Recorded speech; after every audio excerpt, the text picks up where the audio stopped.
Tyrell had always been a dreamer. Growing up in a small apartment on the south side of Chicago, he would sit by the window and sketch designs for gadgets that didn't exist yet. His mom, Beatrice, kept every drawing, telling him, one day, these will hang in your company lobby. She wasn't wrong. 20 years later, Tyrell's company, Brightpath Technologies, had grown from 3 people working in a garage to over 200 employees in a gleaming office building. As one of the few black CEOs in the tech industry, Tyrell had pushed through barrier after barrier, transforming his childhood sketches into products used by millions. But lately, something felt off. Tyrell noticed that talented people, especially those from minority backgrounds, were leaving the company. At first, he thought it might be normal turnover or better offers from competitors. When he dug deeper, though, the exit interviews all mentioned the same vague complaint: company culture issues. What exactly does that mean? Tyrell asked his HR director one evening as they reviewed the latest departures. People aren't being specific, the director explained, shuffling uncomfortably in his seat. They say they don't feel welcome or included, but when I press for details, they clam up. It's like they're afraid to speak out. Tyrell leaned back in his chair, staring at the ceiling. He had built this company on values of respect and innovation. The thought that something toxic might be growing under his nose kept him up at night. The next Sunday at his mom's house for their weekly dinner, Tyrell picked at his food, distracted by his thoughts. "You haven't touched my sweet potato pie," Beatrice noted, putting down her fork. "That's how I know something's really wrong." Tyrell smiled despite himself. At 65, Beatrice could still read him like a book. He told her everything: the unexplained departures, the vague complaints, his growing suspicion that employees might be experiencing discrimination that wasn't being reported. "The problem is, no one will tell me what's really happening," Tyrell said, frustration clear in his voice. "If they see me coming, conversations stop. I'm the boss, and that changes how people act." Beatrice was quiet for a long moment, her eyes thoughtful. Then she set down her napkin with the determined gesture Tyrell had seen all his life whenever his mom made an important decision. "What you need," she said, "is someone inside who isn't you. Someone invisible to them, but who sees everything." "Like an undercover consultant?" Tyrell asked, already mentally calculating the cost. Beatrice laughed. "No, baby, like me." Tyrell stared at his mother in confusion. "You? Who notices everything in a workplace but gets ignored by everyone?" "The cleaning staff," Beatrice explained. "Before I was a school principal, I put myself through college cleaning offices at night. I know how to do the work, and more importantly, I know how to listen without being noticed." "Mom, I can't ask you to." "You're not asking. I'm offering," Beatrice interrupted. "I'm retired, I'm bored with my garden club, and nobody would ever connect me to you since I kept my maiden name after your father passed." The more they talked about it, the more Tyrell realized it might work. His mom had sharp eyes, a sharp mind, and decades of experience reading people from her years in education. If anyone could uncover what was happening beneath the surface at Brightpath, it was Beatrice. By the end of dinner, they had the beginnings of a plan. Tyrell would arrange for Beatrice to be hired through the cleaning company that serviced Brightpath's offices. She would work evening shifts when the building was still busy but winding down, when guards tend to drop and true behaviors emerge. What neither of them knew was just how shocking and heartbreaking her discoveries would be. The morning after their dinner, Beatrice woke up with determination burning in her chest. She hadn't felt this kind of purpose since retiring from her job as a school principal 3 years ago. After her morning tea, she pulled out an old photo album and flipped through pages of Tyrell growing up, science fair ribbons, graduation caps, and finally, pictures of the day he opened his company. "Nobody messes with my boy's dream," she whispered to herself. Beatrice spent the day preparing. She dug through her closet for comfortable shoes that wouldn't hurt after hours of standing. She practiced walking with a slight slouch, making herself seem older and less noticeable. In the bathroom mirror, she practiced different expressions: tired, indifferent, invisible, the looks she remembered from cleaning staff who wanted to blend into the background. When her phone rang that evening, Tyrell had news. "I talked to Dion in HR," he said. "He's the only one I completely trust right now. He's arranging everything through the cleaning service. You'll start next Monday as a new hire." "Did you tell him why?" Beatrice asked, suddenly concerned about too many people knowing their plan. "No, just that I needed someone I trust to observe the office culture without being noticed. He thinks you're an old family friend with experience in workplace assessment." Beatrice nodded to herself. That's close enough to the truth. Over the weekend, Tyrell brought her the employee handbook and floor plans of the office. They sat at her kitchen table, heads bent together over the documents like they used to do with his homework. "The cleaning staff usually starts at 6 p.m., Tyrell explained, pointing to the schedule. "Most employees leave by 7, but the development teams and management often stay until 9 or 10. "Perfect," Beatrice said. "People get sloppy when they're tired. They forget to watch what they say." Tyrell looked up at his mother, suddenly hesitant. "Are you sure about this, Mom? You'll be on your feet for hours. And if anyone figures out who you are—" Beatrice squeezed his hand. "For 30 years, I watched kids in my school dealing with bullies who thought they were too smart to get caught. I caught every single one of them." Her eyes twinkled with mischief. "Never underestimate an old black woman with good ears and a mission." Monday arrived quicker than either expected. Beatrice met with the supervisor from the cleaning company, a tired-looking woman named Reba who barely glanced at the paperwork Dion had arranged. "Ever cleaned offices before?" Reba asked, handing Beatrice a blue uniform vest. "Years ago," Beatrice answered truthfully. "Put myself through college doing night shifts." Reba nodded approvingly. "Good. Then you know the drill. Be thorough but quick. Don't disturb anyone working late. And don't touch papers on desks unless they're obviously trash." As Reba showed her around the supply closet, Beatrice felt a flutter of nerves. What if she was too old for this? What if someone recognized her from the company picnic she'd attended last summer? But as she pushed her first cleaning cart out onto the gleaming floors of Brightpath Technologies, Beatrice felt something else too. The same fierce protectiveness that had driven her to confront school board officials when they tried to cut funding for her students, the same determination that had helped her raise a son alone after her husband died. "Just watch and listen," she reminded herself, adjusting her uniform and tucking away her naturally elegant posture. "Become part of the furniture."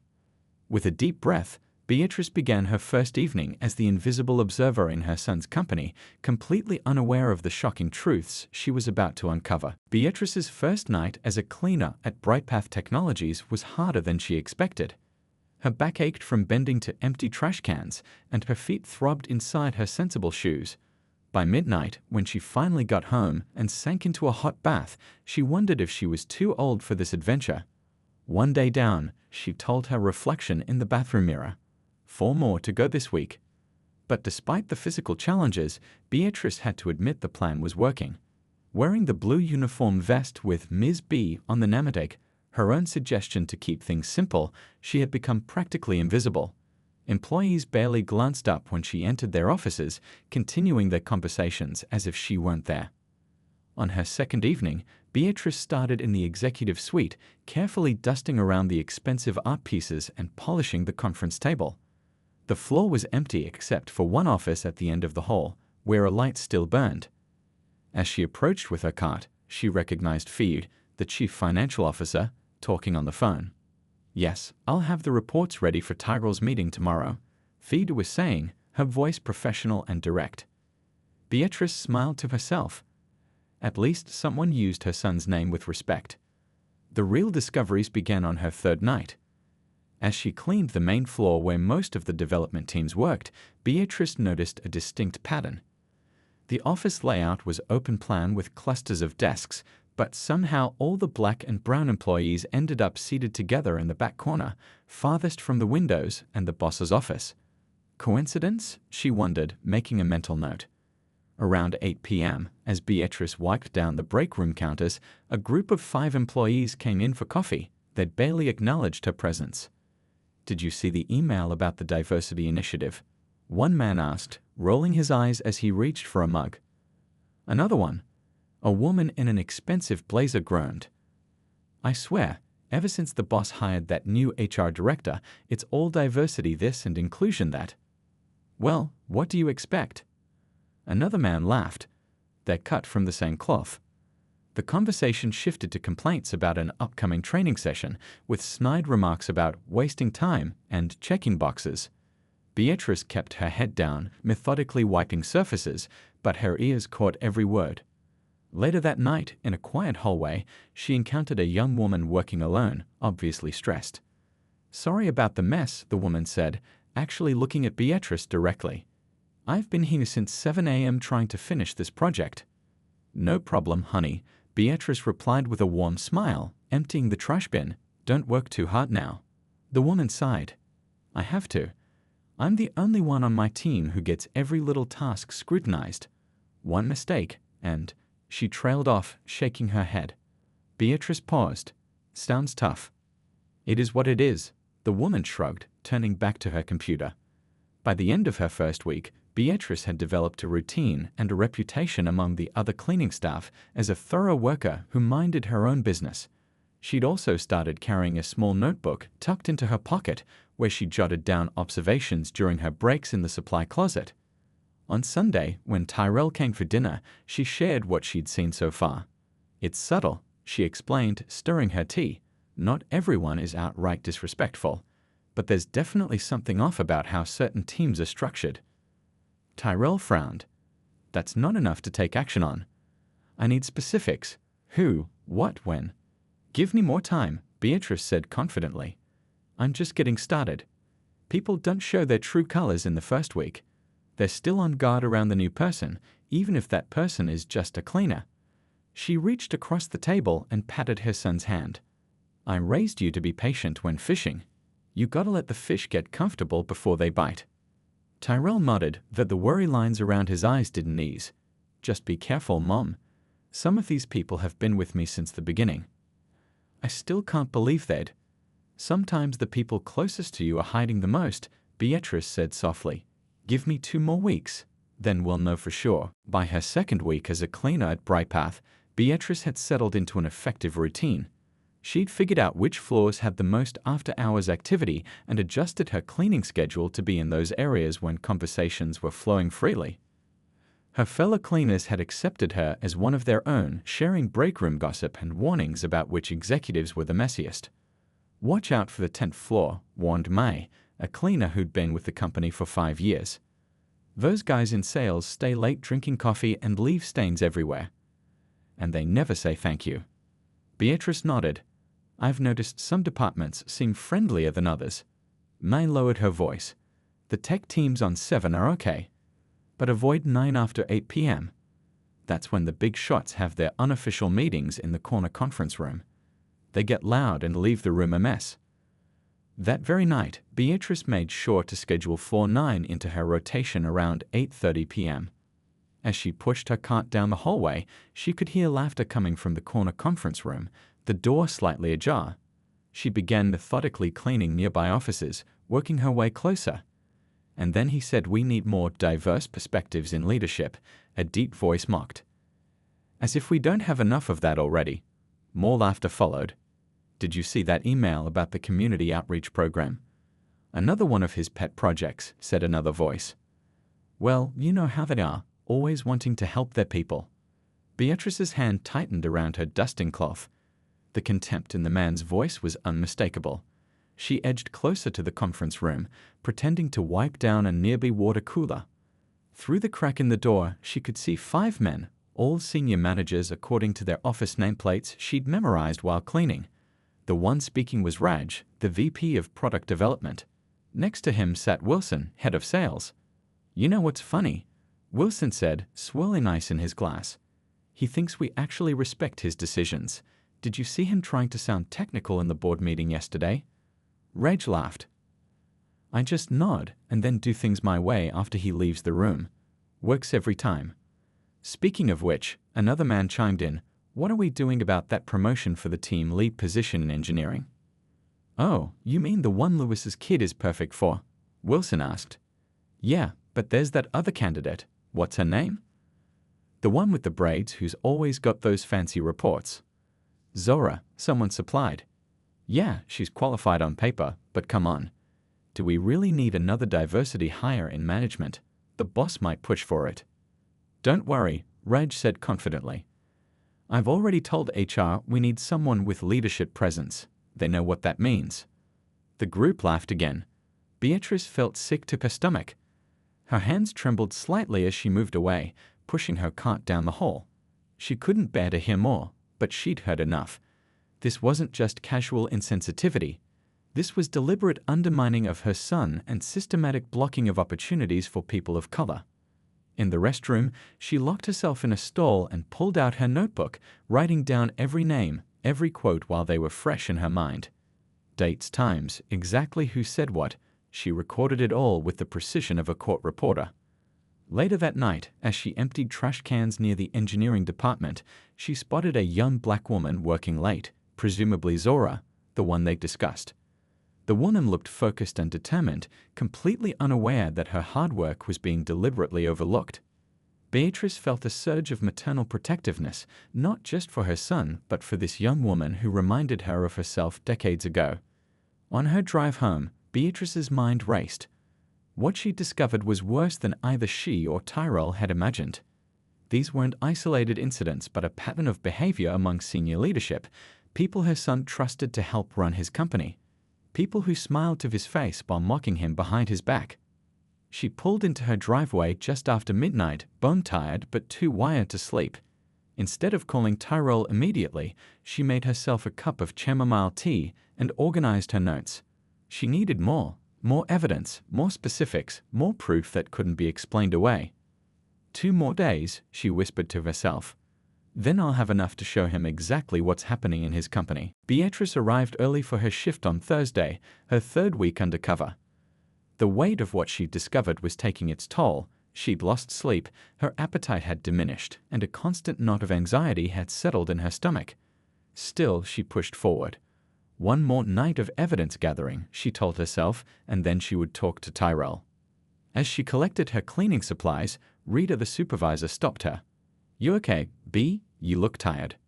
Beatrice managed a smile. "Just some trouble sleeping, nothing serious." "Well, take it easy tonight. The big shots are having some kind of meeting on the executive floor. They ordered food, so expect a mess in that main conference room later." Beatrice nodded, her interest piqued. "Thanks for the heads up." Around 7:30 p.m., she made her way to the executive floor, timing it so she'd be cleaning nearby as the meeting wrapped up. Through the glass walls of the conference room, she could see about 10 people, most of them the same senior managers she'd been observing. Her son wasn't present, which seemed odd for an executive meeting. As she vacuumed the hallway, keeping her head down but her ears open, the meeting ended. People filtered out, some heading to their offices, others toward the elevators. 4 men remained inside, including Wilson from sales and Lawrence, the chief operating officer who had been with the company almost as long as Tyrell. Beatrice moved closer, now wiping down the glass walls of a nearby empty office.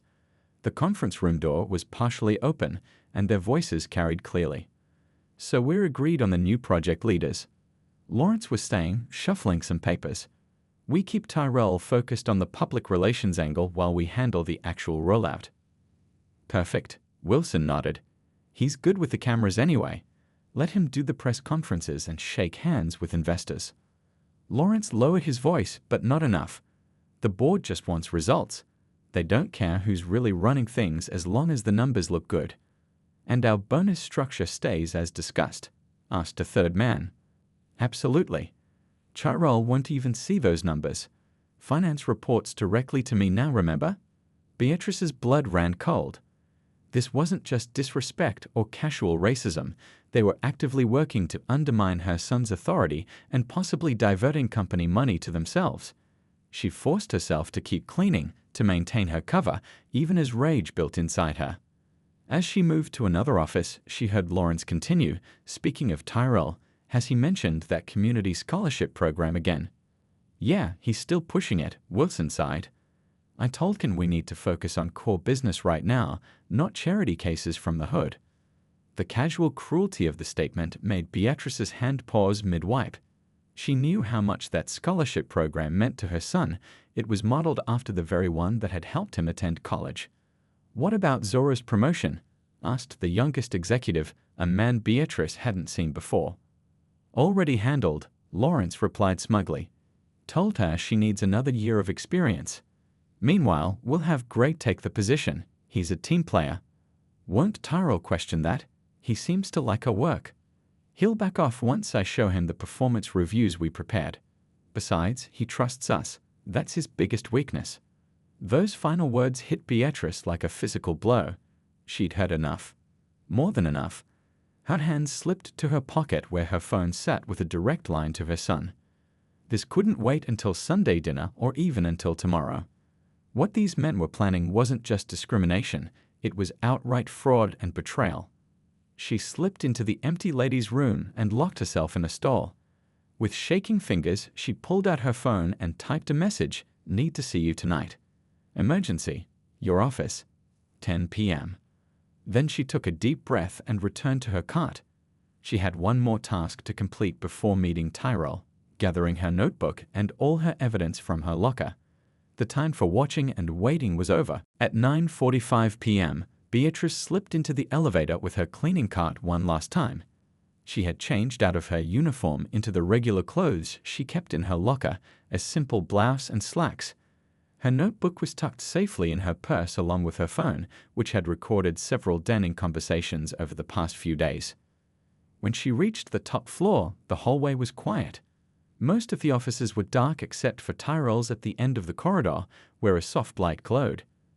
As she approached, she saw her son bent over his desk, reviewing documents, his forehead creased with concentration. For a moment, she just watched him, the little boy who built model planes, now grown into a man who built a company from nothing but dreams and hard work. She knocked gently on the doorframe. Tyrell looked up, surprise washing over his face. "Mom, what's going on?" "Your text scared me." Beatrice closed the door behind her and sat in the chair across from his desk. "I'm sorry to worry you, baby, but this couldn't wait." "Did something happen? Are you okay?" Concern filled his voice. "I'm fine," she assured him. "But your company isn't." For the next 20 minutes, Beatrice laid out everything she had discovered. She showed Tyrell her notebook with its careful documentation, dates, times, exact quotes. She played the audio recordings she'd made of Lawrence and Wilson discussing how to keep Tyrell distracted with PR while they made the real decisions. She described the patterns she'd observed in how employees of color were treated, seeded, and overlooked for opportunities. As she spoke, she watched her son's face transform. First came disbelief, then pain, and finally, a quiet anger she'd rarely seen in him. "Lawrence has been with me since the beginning," Tyrell said softly, staring at the notebook. "He was the first person to invest in my idea. I trusted him completely." Beatrice reached across the desk and took her son's hand. "Sometimes the people closest to us are the ones who hurt us the most." "And Zora?" "They're blocking her promotion because she's black." Beatrice nodded. "From what I heard, she's more than qualified. They're using code words like 'not ready' and 'lacks leadership presence' to hide the real reason." Tyrell stood up and walked to the window, looking out at the city lights below. His shoulders were tense, his reflection in the glass showing a man struggling to process betrayal. "How many of them?" he asked finally. "At least 7 senior people are actively involved," Beatrice replied. "Lawrence, Wilson, Raj from product, and 4 others. But the culture they've created affects the whole company. There are good people here too, but they're afraid to speak up." Tyrell turned back to her, his jaw set with determination. "Do you have enough evidence for me to take action? Legally, I mean." Beatrice patted her purse. "More than enough. The recordings alone would be devastating in court, but that's not the only option." "What do you mean?" "You built this company, Tyrell. It's yours. You don't just have to fight the poison, you can cut it out entirely." For the first time since she began talking, a small smile crossed Tyrell's face. "You sound like you have a plan." "I raised you to stand up for what's right, didn't I? These people thought you were just a figurehead, a face for diversity points. Show them who's really in charge." Tyrell sat back down and pulled his laptop closer. "I need to call Dian in HR and our legal team. Tonight." "And then?" "And then," Tyrell said, his voice gaining strength, "I'm calling an emergency board meeting for tomorrow morning. I want Lawrence and his friends to have no idea what's coming." Beatrice nodded approvingly, watching as her son began typing an email to the board members. Despite the circumstances, pride swelled in her chest. The little boy who never backed down from playground bullies had grown into a CEO who wouldn't let anyone sabotage what he built. As Tyrell made the first phone call, Beatrice quietly gathered her things. "I'll head home now. You've got work to do." Tyrell covered the phone. "Wait, I'll have my driver take you." "And Mom? Thank you for everything." Beatrice smiled. "That's what mothers do. We see what others miss, and we protect our own." By 9 a.m. the next morning, the large conference room was filled with confused executives and board members. Nobody seemed to know why an emergency meeting had been called. Lawrence sat near the head of the table, checking his watch impatiently. Wilson and Raj whispered to each other, while other managers glanced nervously at their phones. When Tyrell walked in, his usual warm smile was nowhere to be seen. Instead, his face was serious, his eyes sharp and focused. Behind him came Dion from HR, 2 members of the legal team, and, to everyone's surprise, a woman most of them didn't recognize. "Good morning," Tyrell began, his voice steady and controlled. "I've called this meeting because I've discovered some disturbing information about how BrightPath is being run." Lawrence leaned forward. "What's this about, Tyrell? And who is this?" He gestured toward Beatrice. Tyrell looked at his mother, nodding slightly. She stepped forward, standing tall despite the tension in the room. "Most of you know me as Ms. B, the evening cleaner," she said. Her voice was clear and confident, no longer the quiet mumble she'd used while undercover. "But my real name is Beatrice Wellington. I'm Tyrell's mother." The room erupted in surprised murmurs and shocked expressions. Wilson's face turned pale. "For the past 3 weeks," Beatrice continued, "I've been working as a cleaner to observe how this company operates when my son isn't around. What I found was shameful." Tyrell took over, pressing a button that lowered a screen behind him. "I'm going to play some recordings for you now. I warn you, they're not pleasant to hear." For the next 15 minutes, the room was silent except for the damning evidence, the recorded voices of Lawrence, Wilson, Raj, and others openly mocking Tyrell, discussing how to undermine his authority, planning to block qualified employees from advancement because of their race, and even hinting at financial impropriety. When the final recording ended, Lawrence jumped to his feet. "This is completely illegal. You can't record people without their knowledge." The company's lead attorney spoke up. "Actually, this office is in a one-party consent state. And furthermore, your employment contracts clearly state that there is no expectation of privacy in common areas of the office. These recordings were obtained legally." "This is ridiculous," Wilson sputtered. "It's all being taken out of context." "Is it?" Tyrell asked quietly. He walked around the table, making eye contact with each board member. "We don't need another one of them in management, something that can be taken out of context. Keep Tyrell focused on PR while we handle the actual business open to interpretation." The board chair, Dr. Huang, cleared her throat. "I think we've heard enough, Tyrell. What are you proposing?" Tyrell straightened his shoulders. "Effective immediately, I'm terminating the employment of 7 senior employees who were directly involved in discrimination and undermining company leadership." He read out the names: Lawrence, Wilson, Raj, and 4 others. "Security is waiting to escort you from the building. Your personal belongings will be shipped to you." The room fell into shocked silence.